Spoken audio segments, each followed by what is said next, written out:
Forever 21 is one of those iconic stores from the 90s and 2000s that seemed too big to fail. But little did we know that behind the scenes, almost nothing was correct. From mistake to mistake, the founders floundered over favoritism and hurt herself with hubris. This biography goes into the nitty-gritty of exactly why Forever 21 was doomed from the almost start.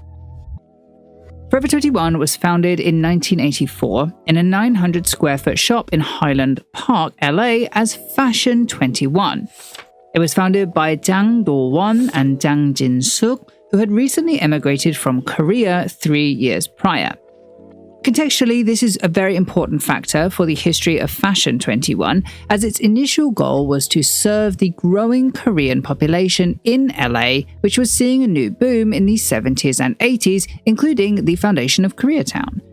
Interestingly as well, fashion was not really their first choice of business, as they initially considered opening a coffee shop in LA, which is one of the big 4 cliché retirement goals for this generation of Koreans, with the others being a chicken shop, bakery, and convenience store. However, they ended up settling on fashion because Jang Do-won saw that the richest people in the area all worked in fashion, and he wanted a piece of that pie. And it makes sense too, because there was a boom in the textiles industry in LA starting in the late 70s and early 1980s, thanks to cheap labor from the burgeoning immigrant population, largely from South America and Asia. Though most notably for this story, Koreans, who still kind of dominate the textile industry in LA today. To keep on with this history lesson, just to give you context for how Fashion 21 was able to survive, and don't worry, this is important for the story, the Korean textile industry in LA began in the mid to late 1960s when the Immigration and Nationality Act of 1965 was instated in America, allowing for an increased number of Asian people to come into the country without requiring English proficiency skills. Of course, these people still needed to work in order to make a living, so they needed industries that required little English but allowed them to use the transferable skills that they had from home, which for Koreans meant they would need to initiate a textile industry, as before China took over, Korea was actually known for their textile manufacturing, with major hubs in Busan, Seoul, and Daegu. Daegu still has a Daegu textile museum. It's brilliant. I really recommend it if you do go. It seems that Jang Do-won and his wife Jang Jin-suk did not work in the textile industry in Korea, however, and instead she was a hairdresser, while it's not really clear what he did, but it wasn't in fashion. They also weren't from wealthy families either, so that was not a factor in this, because they were literally just fleeing a politically turbulent country when they emigrated in 1981. I asked my friends at Rio and Viu about this. They're a small Korean company that is primarily known for their shoes. I own 2 pairs and highly recommend them. Actually, they also once gifted me a shirt as a wedding gift, totally unprompted, so I also love that as well. I can recommend their clothes, but they are well known for their shoes. Really, I cannot recommend them enough, but back to the script. I asked them for some insight into why this was such a turbulent time in the 1980s, and they said, quote, "The 1980s were truly a turbulent and dark time. First, the person who had been president for 16 years was assassinated, so martial law was in place for a whole year, and the political world and pro-democracy forces were in disarray. John Do-hwan established a military dictatorship by force and brutally became president. He suppressed the press, created Samcheong Education Corp, and tortured opponents, making it a year of military dictatorship where democracy disappeared." As such, they really came from a desperate time in their home countries, and so really, it seems the only way they were able to start a fashion company in a new country was through the expertise of the community around them and the language that they shared, without whom getting things like logistics set up, if not been a nightmare, would have been completely impossible, as their initial plan for the store was to become a bit like Bieber, if you remember that video where they had few quantity of each style, so customers felt pressured to buy now, lest it not be available later. But of course, this would have been an incredible amount of work if they didn't have that community. Imagine constantly on a weekly basis coming up with however many styles they would have needed to in order to have this continual turnover of stock. It would have been impossible without English to be able to explain that to all the many people that work in fashion. Sorry, I'm just cutting here to explain. They weren't completely without English. They would have had a high school level of English. I don't quite know why I phrased it that way. I made it sound like they didn't speak a single word, but they would have had a high school level of English, but they weren't obviously fluent enough to make clothing manufacturing happen. You know, that's technical language. Continuing on with the video. I have a bad voice, I'm sorry. Because of course, neither member of the husband and wife duo had worked in fashion, so they couldn't make a tech pack, they couldn't make a pattern. They needed these connections to make that happen. And how did they make that happen? Through religion. They were both members of the Yeouido Sunbogum Gyohae, which means Yeouido, which is a place in Seoul famous for its cherry blossoms, very beautiful, full gospel church. This is a very conservative evangelical Christian group that was and still is absolutely massive.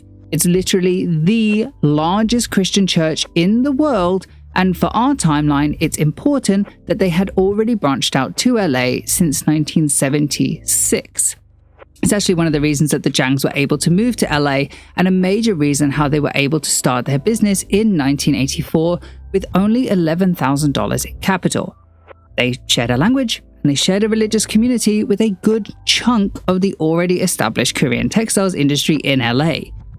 You'll be surprised how relevant this is for the rest of the story, so don't forget this. Actually, context really is key to how Forever 21 continued, so I'm just going to bullet point this in a timeline so you can confirm that in your mind. You've got Korea had a huge textile industry around 1965. Immigration and Nationality Act of 1965 was instated in the US, allowing for Korean immigrants. Late 70s, the LA textile industry begins to grow, big emphasis on the Korean influence. 1976, the Yeouido Full Gospel Church expands into LA.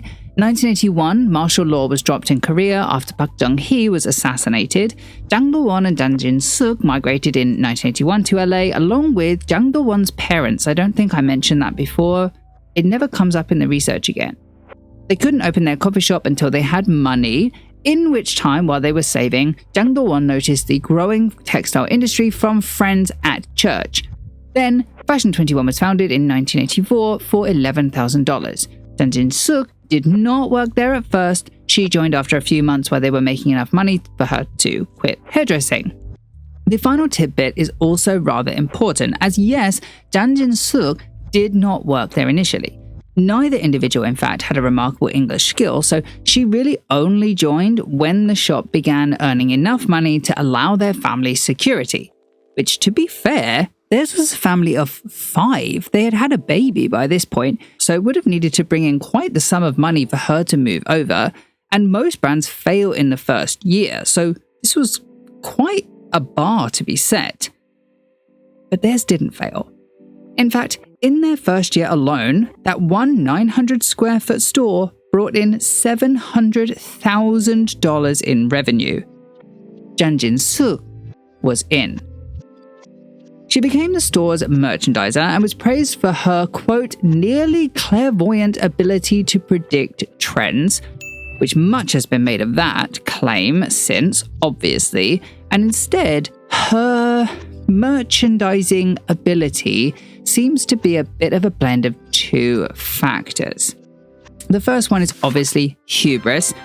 Obviously, there were better merchandisers in LA at this time, that's just obvious. Jang Jin-suk had absolutely no experience in this whatsoever, and though she was successful, it did lead to some pretty major issues later on down the road, like a nonsensical layout, or something that was much more of an issue later, crossovers in product lines, where because she didn't split the manufacturing by category, i.e. skirts, dresses, trousers, instead she was doing it by occasion, so workwear, casual, which would often lead to the design teams making basically the same thing, having it twice in the store.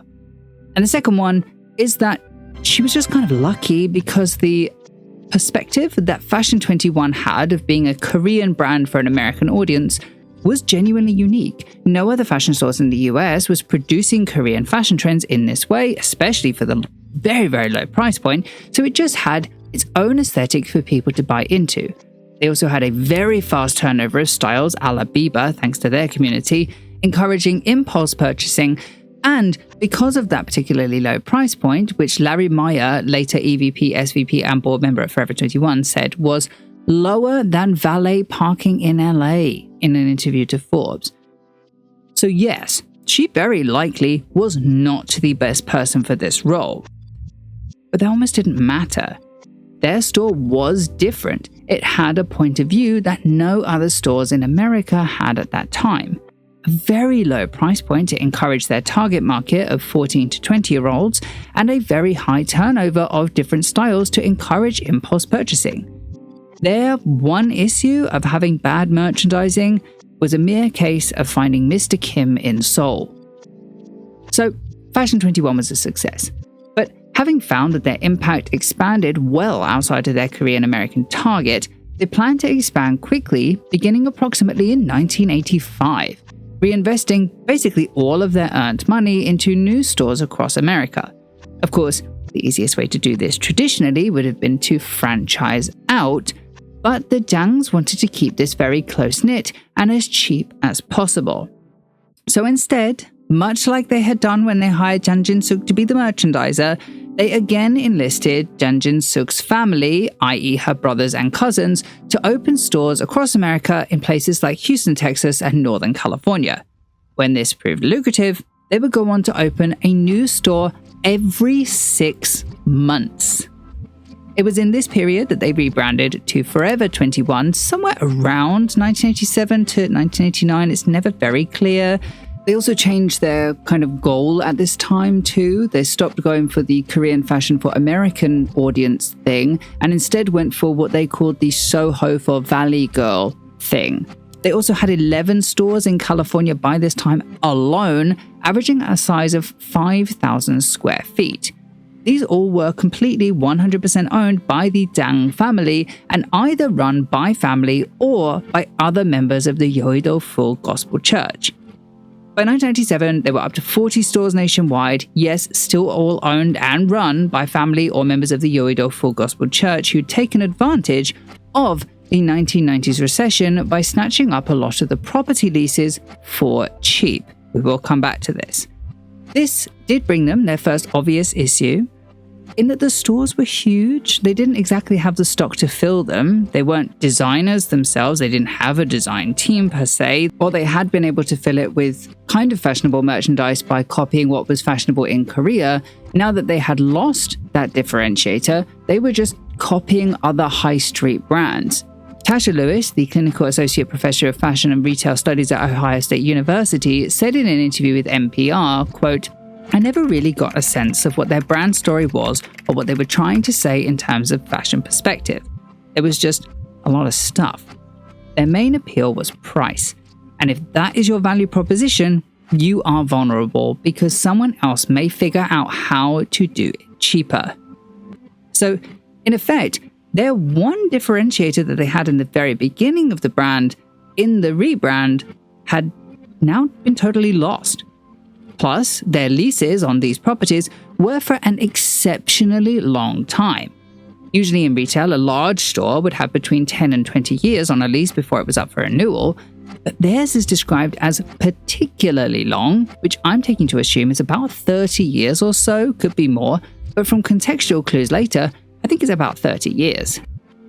By 1999, they had 100 of these stores across the US, and buzz was such that we in the UK had now heard of this company. To us, it seemed like a rival to H&M, basically cheap, crappy clothing, but for a price that made you feel like you might as well get it. But weirdly, despite this being absolutely the best time for them to expand overseas, honestly, maybe even sell the company to a buyer, to be honest, we know they had them at this time already. Instead, in 2001, they introduced a kind of diffusion line called Forever XXI. As the brainchild of Jang Jin-suk, this was intended for the people aging out of their 14 to 20-year-old demographic and wanting something a bit nicer, a bit chicer. Actually, it seemed to be doing quite well at first, to be honest, and I think the branding well targets a slightly older audience of people in their early to mid-20s, I also think they were quite clever to have it in an individual store, not within the original Forever 21 stores, because then it would encourage people not to feel embarrassed by going into some store that feels too young for them.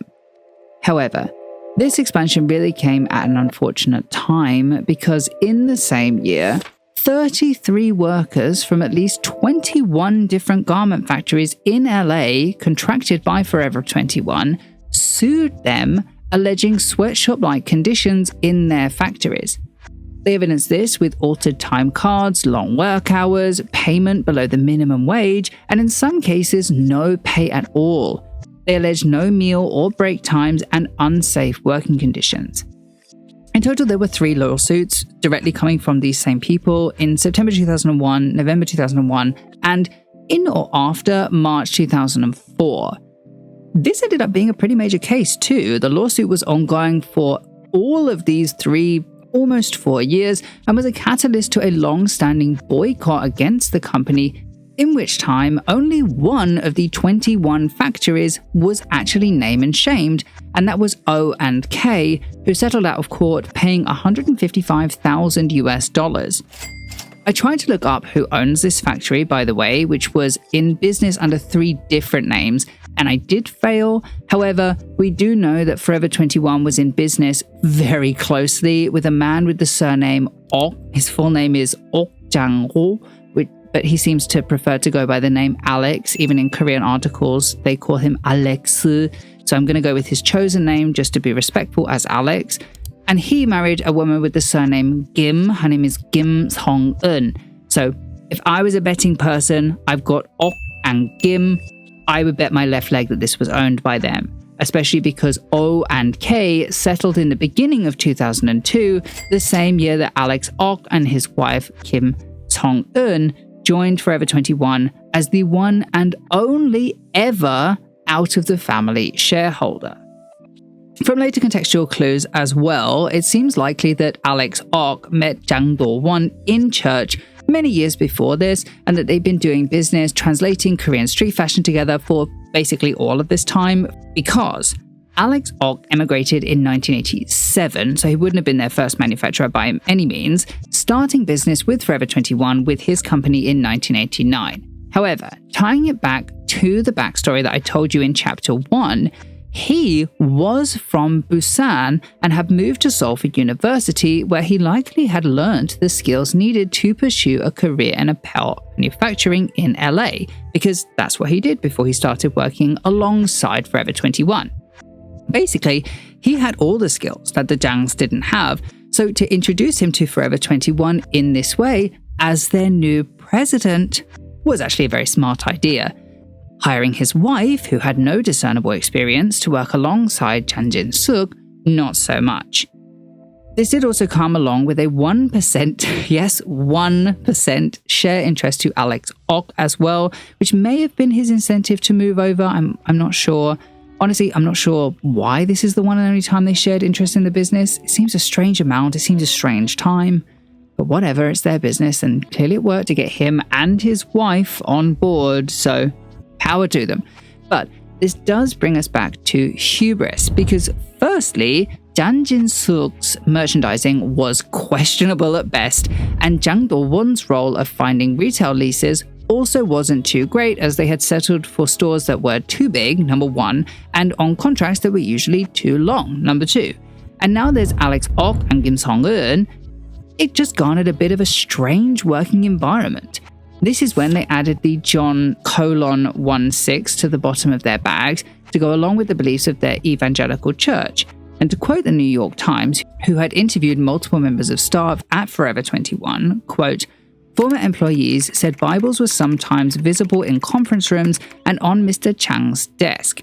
It was not unusual for department leaders to have ties to the family or their church, but no experience working for another retailer," employees said.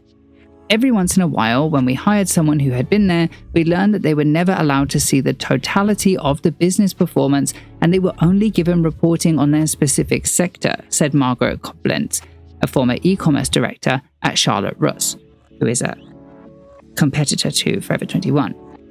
The article later went on to suggest that Alex Ok and Zhang Do-won would only listen to themselves and their own opinions on what to do for the business, distrusting outsiders and even citing multiple occasions, in which they would hire outside help for areas that needed change, but refused to listen or implement any of their recommendations.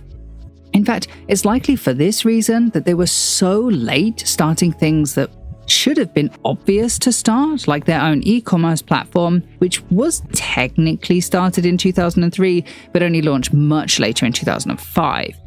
It's also for this reason that in 2003, they acquired their, I believe, manufacturing rival named Reference Clothing Company, a company I also could find absolutely no information on whatsoever. For all I know, it could be one of the factories that was owned by the O&K company. They did have 3, but I have no idea.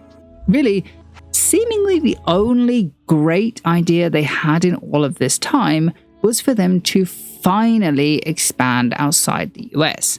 And I say seemingly because I'm sure there was good work going on at this time, but their company was so close-lipped that literally all we know of the company is the negative side, which is a real shame. Now, really, their international expansion began in 2001 with a store opening in Canada. So this had been on the back burner for a few years as a goal of theirs, but major expansion really ramped up after Alex Ok joined the company, when in 2004, they opened their first franchise stores in the UAE with Sharaf Group. A brilliant move. This is a great example of things that we should know more about. Also, in this year, they founded a new company called 2 Capital Limited in California, very important point for later, in order for the company of Forever 21 to invest in other companies, including companies abroad. This is surprisingly relevant for something that happens in the not-too-distant future. It's also worth noting that the 2 Zhangs, as well as Alex Ok, were the founding members. So by this time, Alex Ok is very well ingrained into all of the different businesses of the Zhangs. So with them now open to franchising and open to investments as well, the company really exploded. They raced to open new stores overseas, oftentimes not consulting any locals to ingrain themselves in the culture, i.e. not franchising. You can see on this map where they did and they didn't, causing some pretty major financial mistakes based on local custom. For example, Europeans tend to shop for winter clothes earlier than the American market, which is a sort of thing that most companies abide by because it can result in millions of dollars lost from, you guessed it, in this case, hubris. They didn't listen to anybody that could have very easily told them that. According to one employee who spoke to the New York Times, they also didn't even know that German stores traditionally closed on Sundays, nor did they seem to understand how embedded companies like H&M and Zara were in Europe. Something notably egregious, as Zara not only had local knowledge, but a far, far better logistics system in place than Forever 21 could even hope for in Europe. Very few of their own international divisions even broke even from this point on, and most of them started losing money hand over fist, including, by 2015, money to the tune of $10 million per year lost per store abroad, with the worst hit stores in Canada, which they entered in 2001, Germany 2013, the UK 2010, which by the way was in Birmingham, which seems like such an unusual first store location for a company of this size, Mexico in 2012, Colombia 2012, Brazil and Chile maybe in 2013, not clear on that one, Japan in 2009, and as ironic as it is, they were also failing in South Korea, where they entered in 2008. We'll come back to the Korean stores many times, more specifically because of the cultural ties, because it just makes their inability to listen so plain.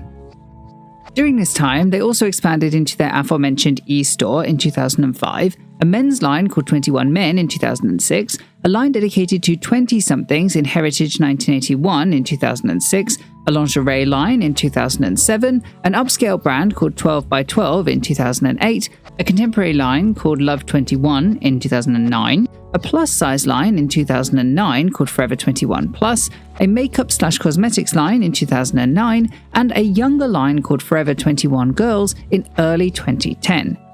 Quote, "They better be careful," said Brett Beamer, founder and chairman of America's Research Group in Charleston, SC, which conducts consumer surveys and tracks retail trends. "When you expand out of your core category, you become meaningful to nobody." He was right on the money, because the cracks at Forever 21 US had become so noticeable that even the potentially too proud Zhang Dawon couldn't ignore them, and they ended the year for the first time ever with fewer US stores than the previous. Which is odd, because it was in 2009 that they had a huge expansion effort after the 2009 real estate crash in the US allowed them into much bigger spaces in better locations, including in former Saks, Sears, Mervyn's, and Borders locations, and because in the 2009 fiscal year they reported $1.7 billion in sales, projecting $2.3 billion for 2010, thanks to planned expansions into a 90,000 square foot property on Times Square and eyeing Israel and Hong Kong as even further areas of expansion, despite not being successful in basically anywhere they were currently, though they did achieve that in 2011 via franchising, which franchising seems to be the only thing really propping them up at this time. This was also the year that the Zhang's 2 children joined the fleet. Linda definitely joined in 2011. Esther, I think, did, but I'm not 100% sure. And they held multiple roles at the company, mostly in creative fields like marketing and merchandising, but they were actually part of an early 2010s effort to infuse Forever 21 with celebrity endorsements from appropriately aged teen stars at the time. 2011 further was the year that 2 Capital, their investment company that I mentioned before, began investing in non-fashion enterprises with the major investment of approximately 45.6 billion won, so around 41.5 million US dollars at the time, to a TV network called Joseon, or TV Joseon, which made him the second major shareholder in the Joseon Media Group, which is a very, very, very large conservative media group, most famous for their TV channel and newspaper in Korea, Joseon Ilbo. It's effectively Korea's version of Rupert Murdoch's media companies in the UK and the US, which owns things like Fox News, The Wall Street Journal, and in the UK, The Sun and The Times. They also invested in a 60-acre plot of land in Incheon on Yeongdong Island, which you may know because that's the island that Incheon Airport is on. I don't know exactly which area of this they own, because they definitely don't own the whole island. That's over 15,000 acres, but it's still a notably large plot of land to own, and we will be coming back to this later in the story. For now, they were still on an okay footing in Korea, despite the store losing money. Not that that seemed to matter though, as they opened another store on Garusoge, which is like Korea's massive, big, trendy high street shopping street with very expensive rents to match its popularity. This was opened in 2013, helping them to achieve a whopping $4.5 billion US dollars in sales worldwide, up 15% from 2012.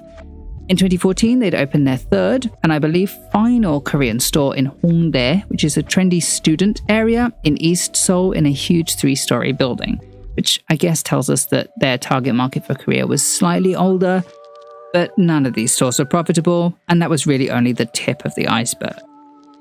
The cracks, if they hadn't already been well formed by this point, started to amount in full force, when, considering that they had already been sued by 33 factory employees only a decade prior, they were fined $158,000 by the United States Department of Labor's Occupational Safety and Health Administration, which is also known as OSHA, for serious safety hazards in their stores, which is a real worry because each and every one of Forever 21 stores, which were individually merchandised and displayed, were personally designed by Zhang Dawon and personally merchandised by Jang Jin-suk because of, say it with me, hubris.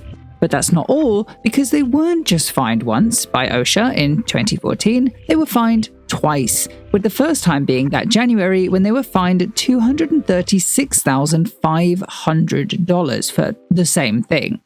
In total, they were fined at least 5 times by OSHA between 2012 and 2015, totaling up to at least $618,500.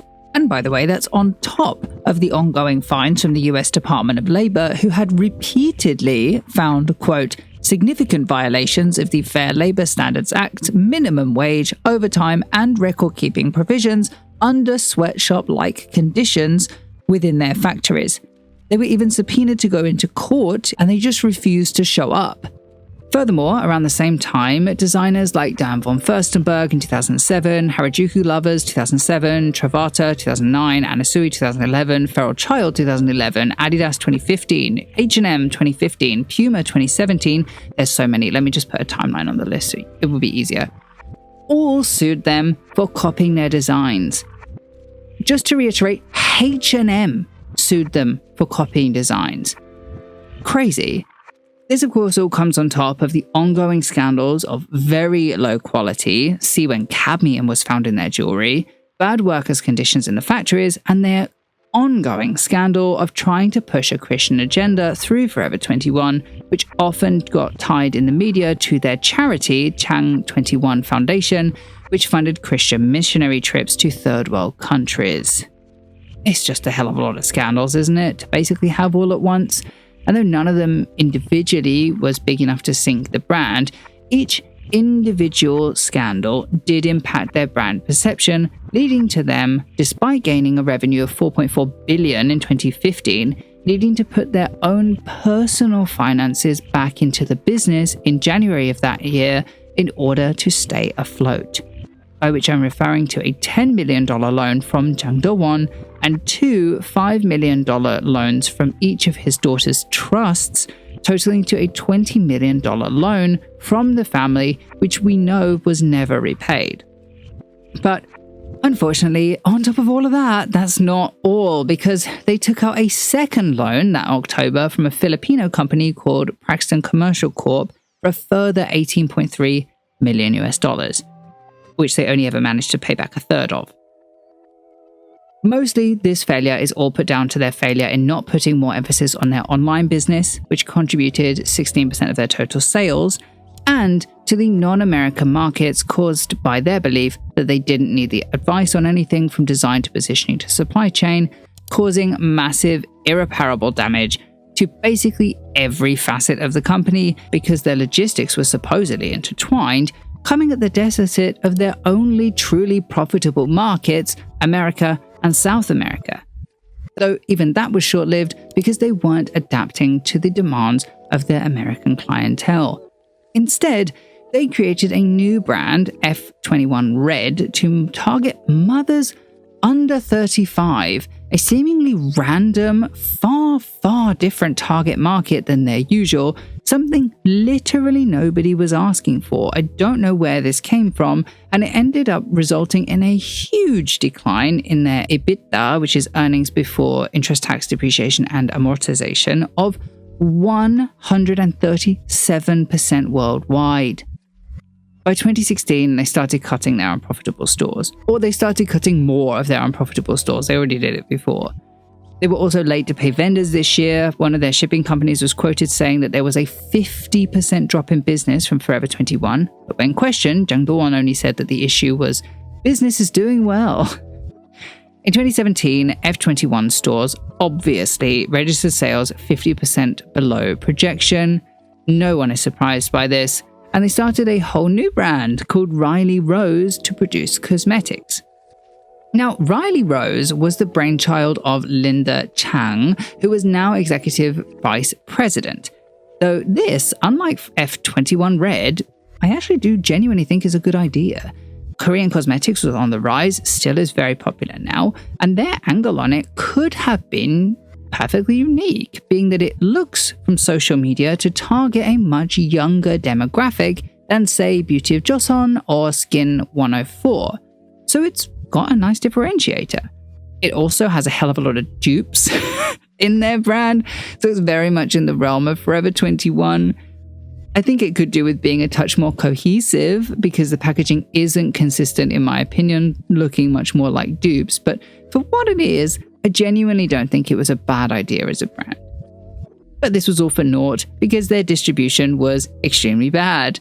They had bad vendor relationships, they were put into high-priced spaces, probably because of hubris again, and ended up having sales lumped in with the failing international sales.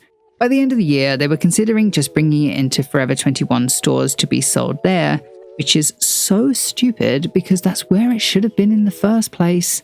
Basically, they had a great vision for a pre-teen/young teen Korean cosmetics brand and seemed to totally misunderstand that they had a good idea and marketed it as a luxury product, which is clearly something it wasn't because it was full of dupes.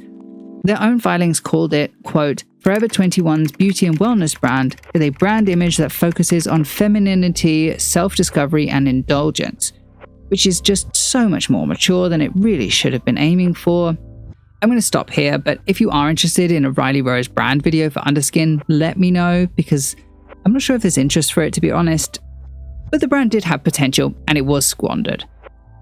Moving on. By 2018, their sales had dropped to $3.3 billion, $1.1 billion less than 2015 when they needed $80 million in loans to stay afloat. They tried to downsize. They tried to look for another loan. They failed. They were $227.7 million in debt. By 2019, they were bankrupt. Much has been made of this.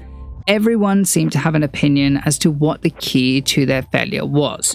Strain on the logistics chain, unprofitable global stores, unsuccessful subsidiary brands, waited too long to go public or to venture fund, undesirable clothing, outpriced by Temu and Shein, bad retail location choice. Really, as I'm sure you can imagine, listening to the amount of missteps that we have discussed in this video, there was a barrel of reasons that the company had failed, mostly due to their inability to listen when their plans didn't work, which literally affected every single aspect of the business thus far.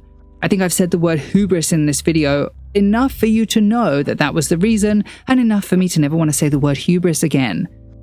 But seemingly, from the way that people reported on their downfall, the only reason that they were able to keep going for this long was because the clothing was so cheap and the costs were so low that people still bought, even if they didn't like the things by the time they got home.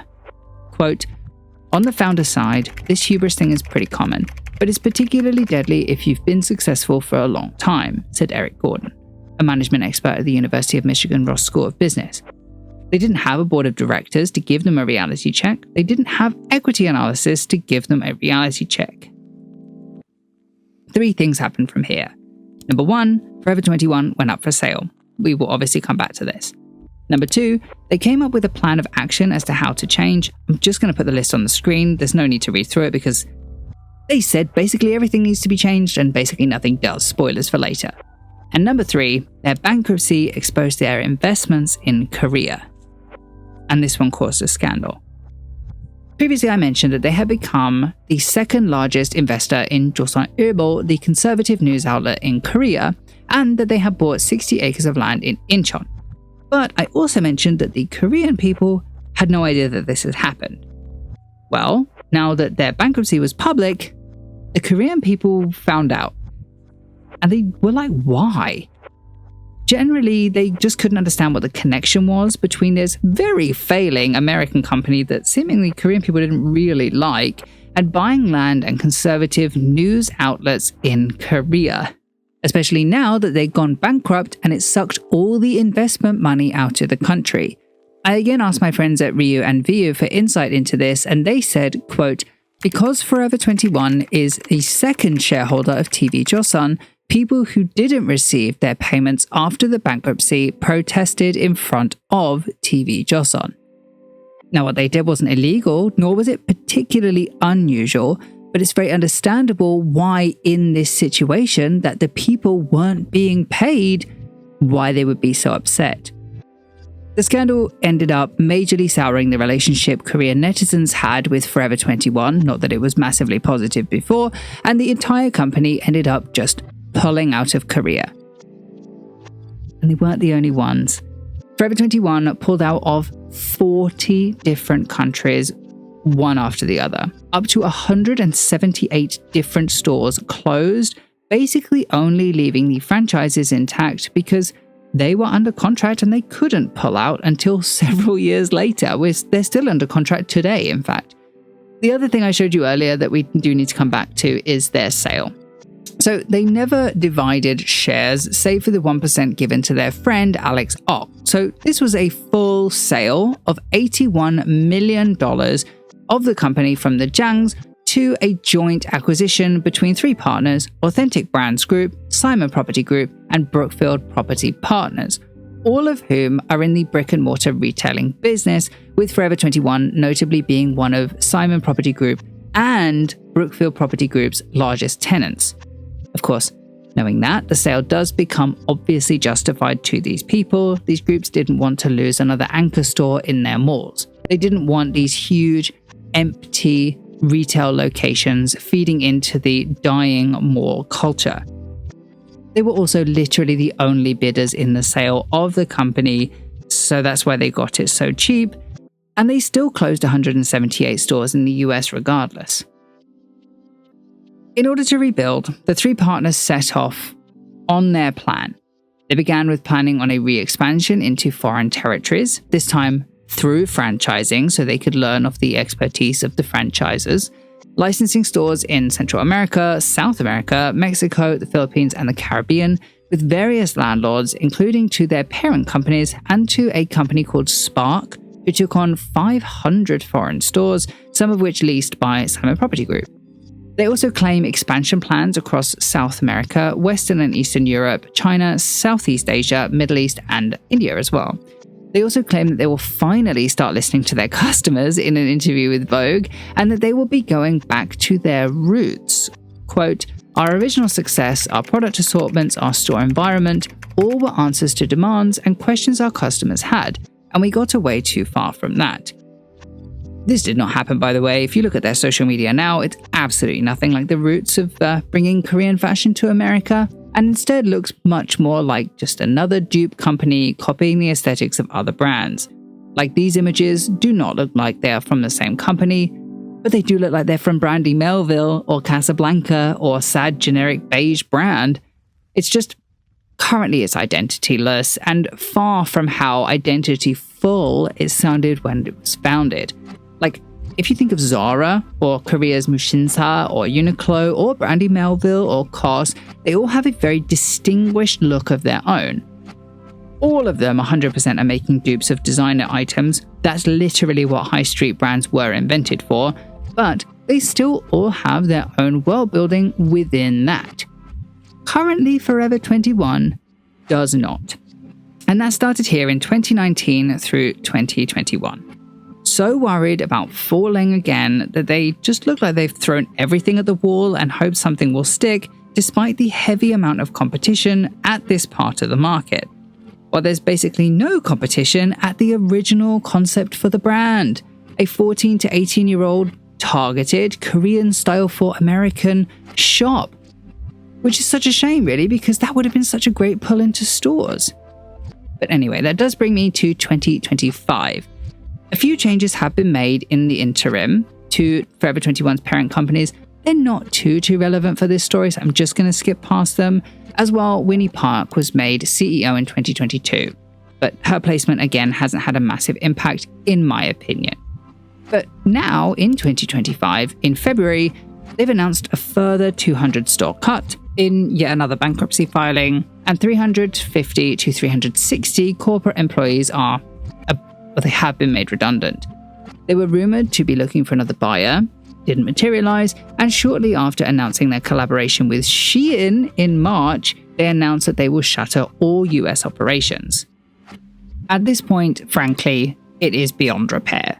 Winnie Park, the CEO, was given a company far beyond repair when she took over in 2022 already, thanks to things like its size, making it not agile enough to change the mess of a system that was far too incestuous with friends and family for her nor anyone to be able to restructure this waste of a company with any great effect. Thank you so much for watching this video. Please do like and subscribe for more videos like this one. For videos like this, but about beauty brands, do check out my beauty channel here, and a special thank you goes out to my patrons over on Patreon. for their ongoing support. All content used in this video is done so in accordance with the principles of fair use. However, if you have any concerns, please contact me directly at contact@understitch.co.uk.